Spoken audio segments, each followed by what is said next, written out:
Hey, welcome to Terrible But Great, a podcast dedicated to inspiration, growth, and laughter. My name's Josh, and this is Carter, and we're just a couple 20-somethings trying to figure it out just like everybody else. So come along for today's episode where we talk about FOMO and micro habits for success.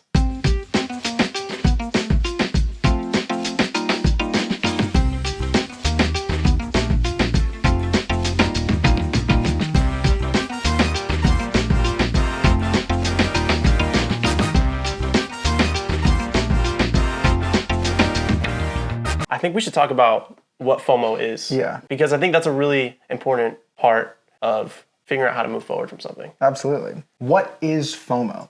Fear of missing out. Oftentimes it can look like your friends leaving to go to some fun after party after you thought the night would be over, and you feel like you're gonna lose out on any new inside jokes that will come up from the night. Sometimes it looks like missing that walk with your cousin before the Thanksgiving meal. Yeah, other times it's the walk with the cousin. Being on social media and seeing all of your friends go out to the club that night, or they all go out to dance, they all go out to dinner, and you couldn't make it because you had another priority or you had something else going on. That's a tough thing to hear and to watch. I think seeing your friends go out and have a good time without you hurts really bad. It hurts. It's one of the most heart-wrenching feelings, because then you're wondering, dang, they can have fun without me? Exactly. I thought I was the fun friend. Right. You want to feel like you're completely irreplaceable. Yeah. I think that's where the fear of missing out comes from, is you want to feel like you're important to them. You want to feel like you're the life of the party. How could they have fun without me? Absolutely. I mean, do you think other parts of it are also like, I wish I was there? Yeah, for sure. It's a lot of things wrapped up into one feeling. I think ego is a big part of it. That whole, I thought I was the person that brought fun to the group, and then you're seeing somebody or your friends, your group, have fun without you being present. It hurts if you think that you were the one who facilitated that happiness. And then on the other hand, if it's something that you really wanted to go to, let's say that there was a movie that everybody had agreed on going to 2 weeks prior, and something came up and it was an emergency for you and you now couldn't make it. You're gonna miss out on that night out or that time out with your friends. And that can then feel like you're missing a critical part of that friendship. Yeah, man, that was me when the Minions movie came out. That was me when the Minions movie came out. Suited and booted walking up into the theater. I couldn't be there. I had other priorities, but But no, you make a really great point. I think with social media, it makes FOMO a lot more prevalent. At least for me personally, like you were saying, seeing your friends have a great night out without you there can just destroy me sometimes. And then you just know when they're out and there's like some sort of inside joke that's created from that night out that you're not a part of, and then you go back into the group and they're all talking about, oh, do you remember? Oh, Josh, were you there? Nah, I couldn't make it. And they're like, oh. Dude, that's such a bad feeling. But I think getting over the fear of missing out is just as important as getting over every other fear. And I think the best way to get over it is having something that you also don't want to miss out on. That, and I found just taking myself on dates was the biggest thing.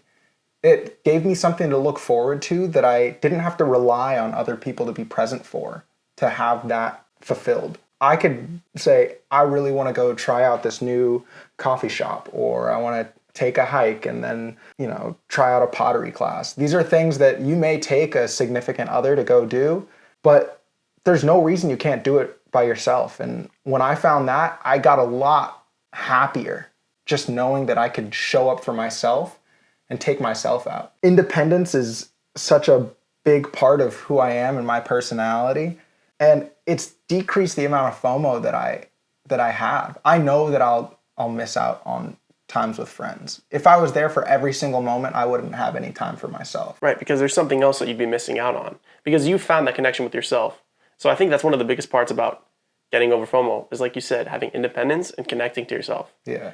And then also having other priorities of things that you want to do, things that are important to you. Because it's fun to go out to the club, it's fun to go out with friends, it's fun to go out to dinner. Not doing that though. When you say you're not doing that, you say, I have my priority, I'm focusing on my grind, I'm focusing on what's important to me. You're saying, I'm not missing out on my future. Yes. I'm not missing out on the life I want to create for myself. Exactly. Because when you go to those things, you are missing out on the life that you want to create for yourself. Yeah. I believe that. Unless the life you want to create for yourself is just going out with friends and clubbing and spending all your money. And you can do that. And it depends on where you are in life as well. I have friends that, like myself, know exactly what they want to do. And for me personally, if I'm not dedicating a majority of my time to my craft and making music and sitting down with you to make this podcast or writing a new song, I feel like I'm missing out on, like you said, my future.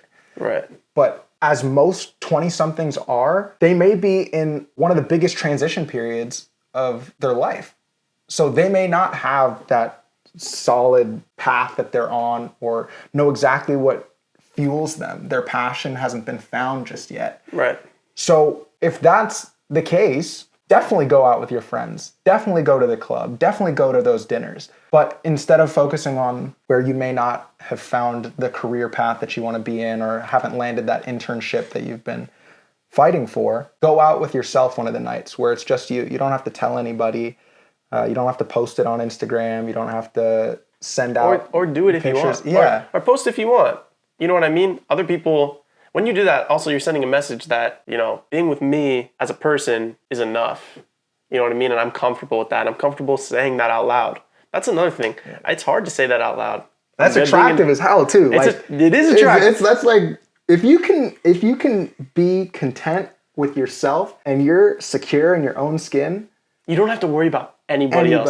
Or anybody else affecting you, getting inside your skin. You know who you are. Yeah. And you're going to attract people that are just like that. Carter, you said such a good thing earlier too, which I thought was that when you hang out with people that are productive just like you, or like you and me, for example, when we're together, how often do we really just hang out? Right. Never. We're like always working. Yeah. You know what I mean? But that's fun for us. And I don't feel like I'm missing out on anything because that's just what we do. Yeah. It's a cool blend too. Like yesterday we went and hung out, and yes, we were getting content for, our own individual channels, but it was just a fun day out. We worked on the theme song to this podcast and then went out for, a bite, and it didn't feel like work and it didn't feel like we were missing anything else. But it was just so productive. Yeah. But it was so productive. Yeah. Which is crazy. It's a good blend, like a middle ground. Right. That you have to find.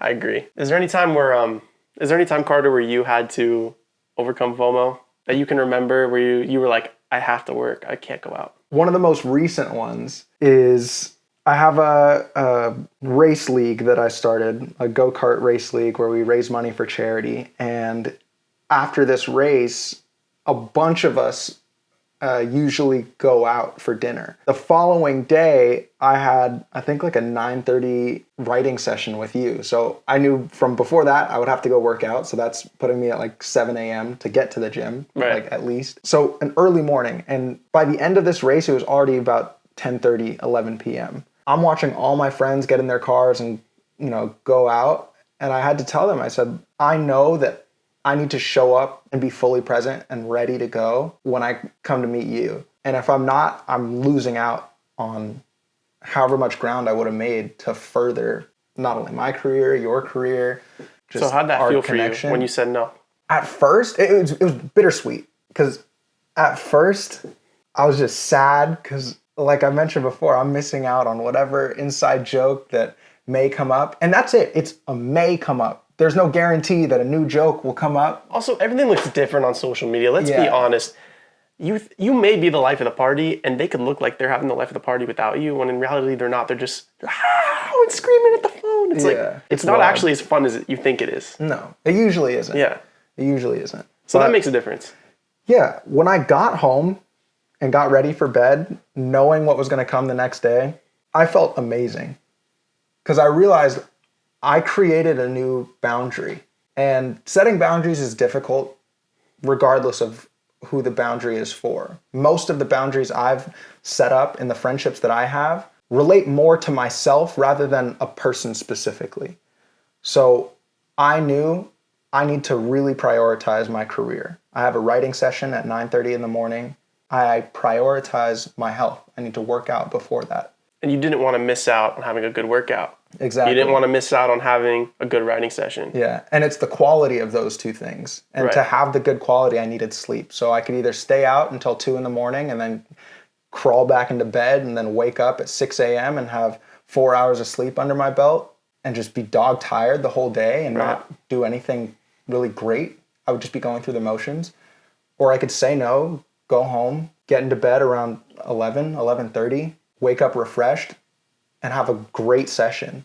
The sting of FOMO doesn't necessarily lessen, but the gratification and the rewarding feeling of knowing you showed up for yourself, that I showed up for myself, just triumphs whatever the FOMO would bring. And that's what Terrible But Great's about. Yeah. Right? It's getting through that discomfort to get to something that makes you feel amazing. Yeah. What about you? What's a time that you had like some FOMO? I can think about, so you know how I moved to Washington, D.C. Yeah. for like 5 months. So my whole family's here. I'm just over there with my girlfriend, just me and my girlfriend, that's it. You know what I mean? So 3,000 miles apart. I'm very close with my family. They constantly were having like family over. My twin sister got a new boyfriend and my older sister got a new boyfriend. So there was all these family events. They're all meeting them. I want to know who my sisters are dating. You know what I mean? Like, I want to know who these guys are. And I love them. They're great guys. I've met them now. You know what I mean? But I didn't know that then. So I really wanted to know who these people are. And it was really hard to have, see all these family dinners happened and being over there and I can't even show up for 5 minutes. And being over FaceTime, it's not the same. No. It's not the same. It's useful, but it's not the same. So that's a time when I experienced FOMO. But I got back. So in the moment, what did you do to either alleviate or lessen the feeling of missing out on something that you knew you couldn't get to? Well, I think knowing I was coming back was really important. Seeing the light at the end of the tunnel and recognizing that, talking about it too.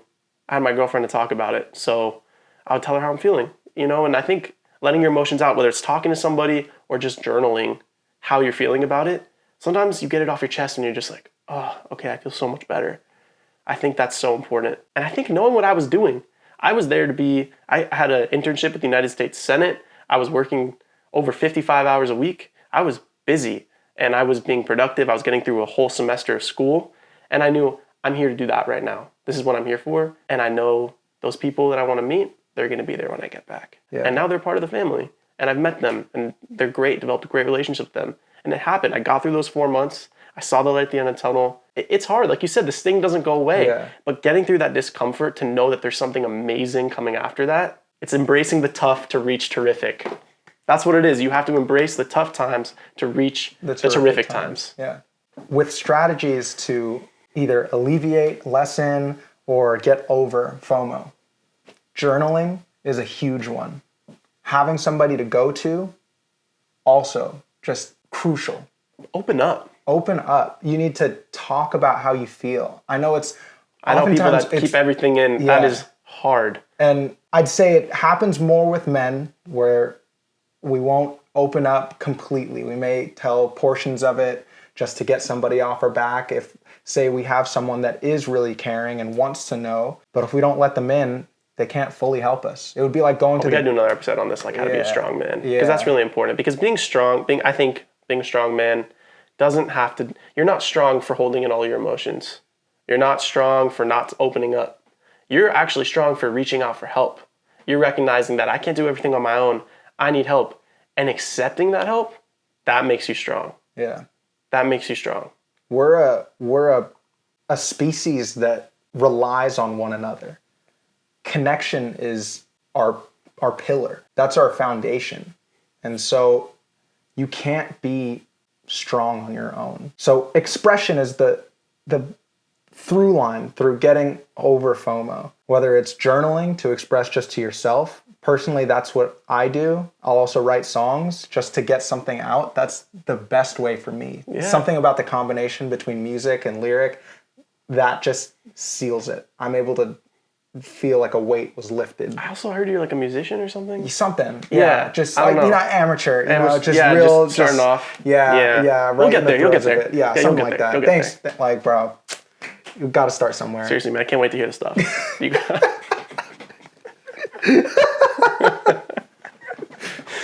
Oh man. So yeah, if you have someone to talk to them about it. Even going to the friends where you miss something, set something else up. For me, I generally wasn't invited to a bunch of things. I had to be the one to create the event to go to. A lot of people do not want to create the stuff because they feel like they need to be reached out to. They feel like they need to be recognized. Create the party. That's valid. That you want people to reach out to you. You want to feel like you're included. You want to feel like you're the life of the party. Yeah. Everyone wants to feel wanted. But why don't you do that for somebody else? Why don't you be the person that reaches out to other people and makes them feel wanted? You're remembered for that. You're remembered for, wow, that person just makes me feel amazing. Like that quote that people don't always remember what you say, but they remember how you make them feel. And if you make them feel wanted, you're going to be way more liked than the person who's always invited. You will. Yeah. It makes a big difference. Absolutely. Absolutely. So get your friends on your own grind. Inspire them. If you have fear of missing out because they're going out all the time, get them on your level. Yep. There's nothing wrong with leveling other people up. No. You have to know that Not that doing that is wrong though, but it's...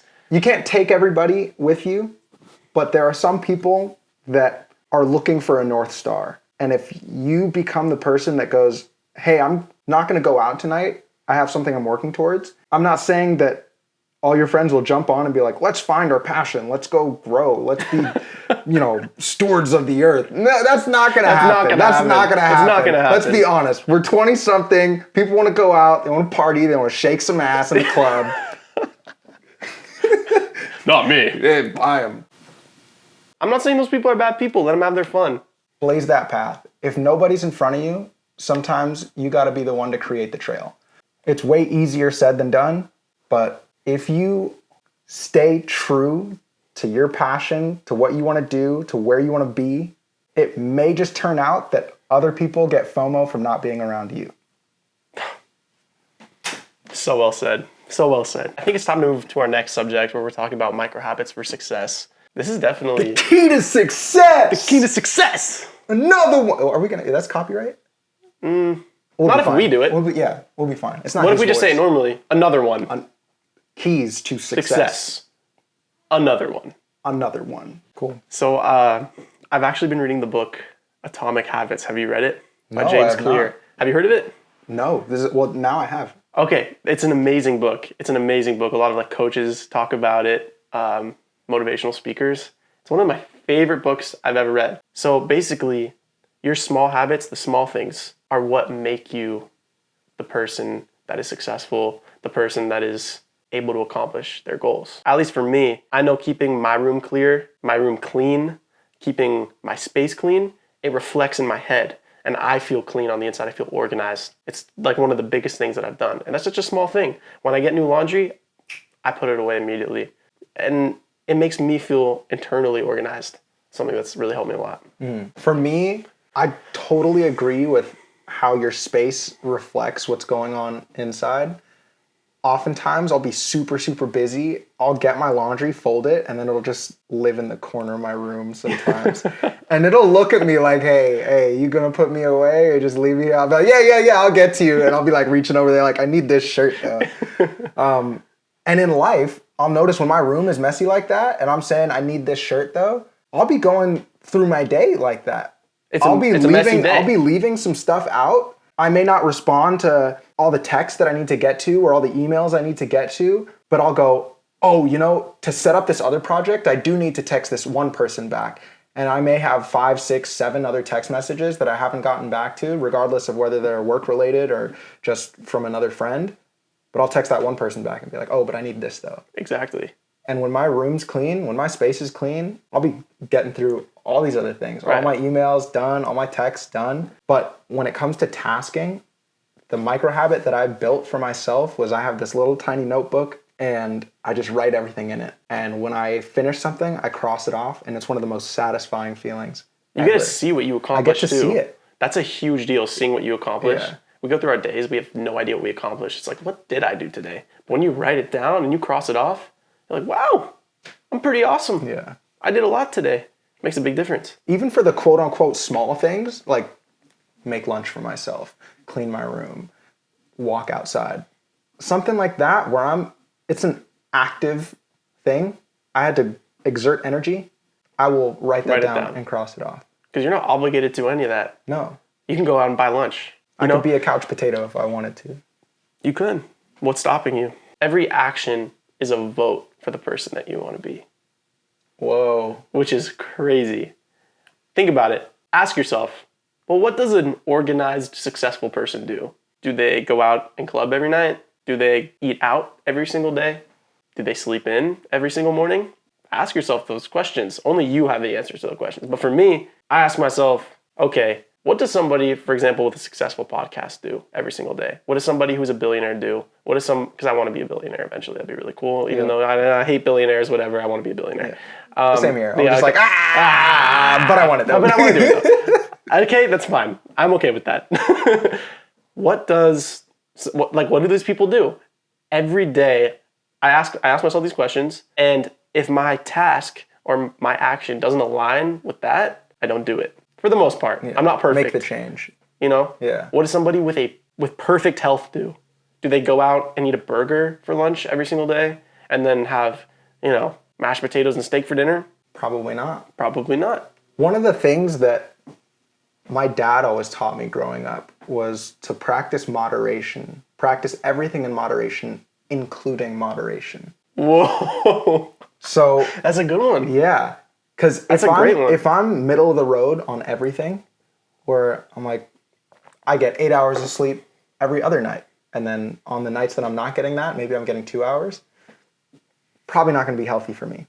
But let's say I'm right in the middle, and I'm like, okay, I got 7 hours here, I got 5 hours here, I got 6 hours here, I got 6.5 here, right?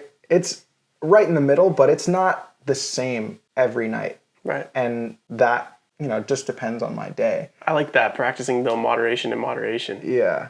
And then that's just like a small thing, but going out, right? I don't go out often.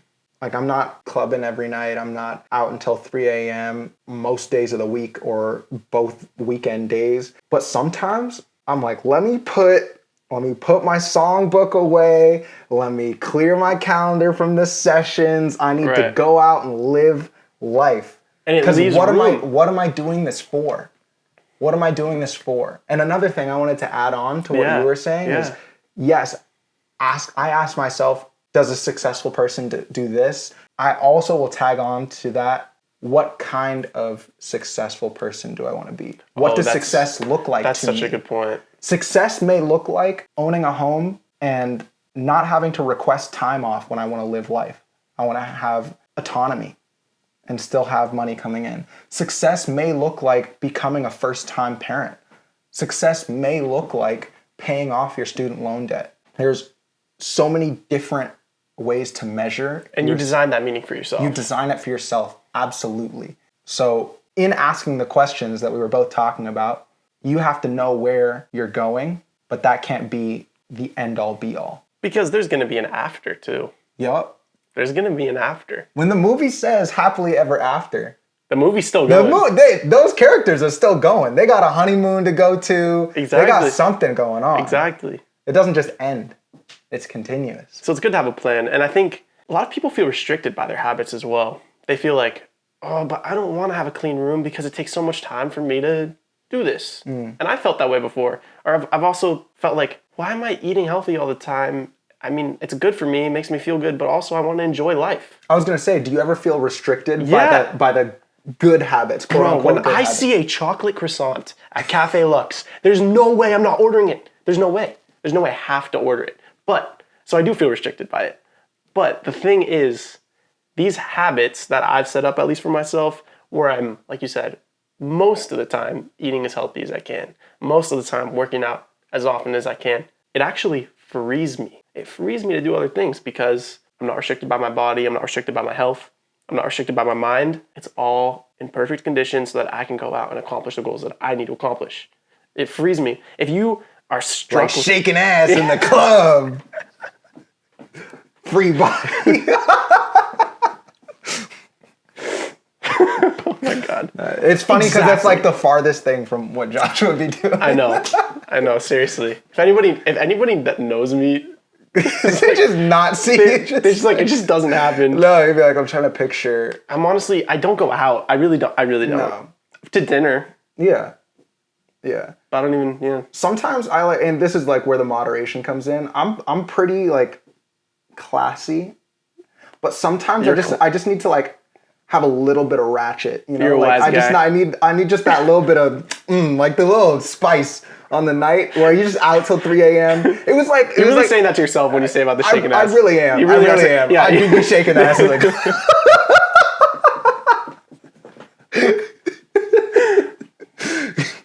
No, like. Okay, so you know those bacon wrapped hot dogs in LA? No. Where they're like, oh, No, I don't. You don't? No. Bro, I'm telling you, it's far from a delicacy, but it's definitely not the worst thing that you could put in your body. Okay. Bacon wrapped hot dogs? Let me I don't think explain. you can convince me. Let Okay. me explain. I'm not trying to convince Okay, you. let me hear. All right. But you may find something in your life that you're like, okay, that's my That's my bacon wrapped hot dog. Right. So these things are so greasy. Like not even greasy, they're greasy with a Z. Like awful. So I would never venture to Hollywood solely to get these. Yeah, that's a mob. No, like That's I'm a not. mob. I'm not doing that. I'm not driving to Hollywood solely for these bacon wrapped hot dogs. But on a night coming out of a bar or a club at 2 a.m., I got a few drinks under my belt, and I'm like, damn. Let's just add a bacon wrapped hot dog on top of that. See. Come on. Yeah. Like that's the moderation I'm talking about. You get me? Yeah, I do get you. Micro habits for success. Well, it's like stacking that habit. It's like, okay, if I'm going to make bad decisions today, this doesn't actually make sense. I guess I should just make more bad decisions. And if I make one good decision today, I should just make only good decisions. It's terrible advice. Don't actually listen to that. No, we're not certified. Don't look We're at just what speaking from Carter and Josh said. We're just speaking from our experience. Yeah. But, yeah, one thing that I think is terrible but great are mall Santas. Bro. Dude, like the costumes, kind of weird. How many of them? Too much. Sometimes they don't look like the Santa I envision in my head. Quite often they don't. But I like seeing the joy that it brings the children, so. Yeah. You know. Just a little bourbon under his breath. He's like, what do you want, kiddo? Mommy? I think Santa had some weird milk. He's like, next. Oh, that guy's not granting any wishes ever. No. No. Yeah. He is not granting my wish. Yeah. I hope I'm not granting his wish. Dude, it's like sometimes I feel bad for the kid too, because it's like, he pulls up, it's like, that's the guy that's going to every single house in the world in like less than 12 hours and delivering every present. It's that guy right there. That one that I'm sitting on his lap. And he's like, ah! Just a mall Santa, dude. We gotta teach kids that the mall Santas are like figurative Santas. They're not the actual Santa. They're like representatives. Because Santa's so busy. Yeah. You know what I mean? That he can't be there. Yeah. He's got book signings And things like that. yeah, press releases. Yeah. And elves to have private meetings with. Didn't know where you're taking that one. Anyway, I think we're good. Yeah. Yeah, thank you guys so much for watching. This was a really fun episode for Carter and I to shoot. Yeah. Honestly, lots of turns, but ultimately, we talked about a lot of really good stuff. Yeah. FOMO and micro habits for success, as far apart as they may seem, they're very related. Like I was saying, the power of my no is a micro habit. Every time that I use my no, I'm reaffirming the dedication that I have to myself and my future. When you say no, you are saying yes to so many things. And remind yourself that. Remind yourself that. Yeah. Every time you say no, it also means a yes to so many things. Saying no to that chocolate chip muffin is saying yes to a kale salad and to a healthy lifestyle. Saying no to drinking another drink is saying yes to, I'm feeling okay. I'm going to feel sober. Yeah. I'm going to wake up the next morning feeling good. My liver won't be gone. Yeah, you're right. So, my liver does that too. Yeah. Yeah.